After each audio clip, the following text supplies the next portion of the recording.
Le feste natalizie sono passate, ma il loro ricordo è quanto mai presente, anche perché più di qualcuno sta scontando un po' i peccati di gola, facendo ammenda in vista poi delle altre festività, quelle di Capodanno. Ma come hanno trascorso Natale e Santo Stefano i turisti e i bassanesi? Scopriamolo insieme. Con i nostri parenti, i nostri familiari. Cosa avete mangiato di buono? Vabbè, siamo stati in Trentino, quindi Canederli, Cervo, Gogò.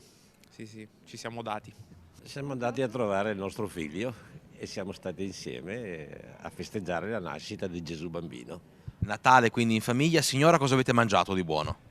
Abbiamo mangiato tante cosette, baccalà mantecato, carne, pomodori sottili piccolini, poi mio nipote che è bravissimo a fare il pasticcere perché è il suo hobby, ci ha fatto una torta speciale con al cioccolato, col coso al cioccolato e con la panna e così insomma abbiamo mangiato troppo.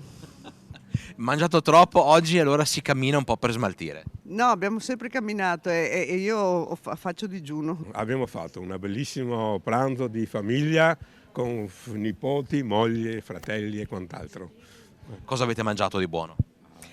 Mia cognata ha fatto un buonissimo pasticcio, ha fatto il classico arrosto, contorni.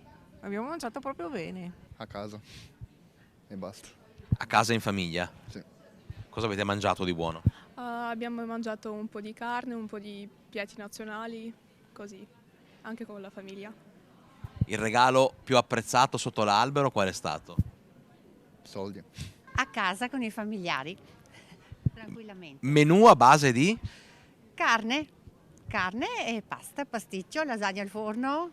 Ecco, un Natale classico e tranquillo. Famiglia in casa, sì, tutto ok, tutto a posto. Il regalo più apprezzato qual è stato, signora? Un profumo. Chiaramente menù a base di pesce o carne? Pesce. Pesce. Rispettate in pieno la tradizione, allora. Sì, senz'altro.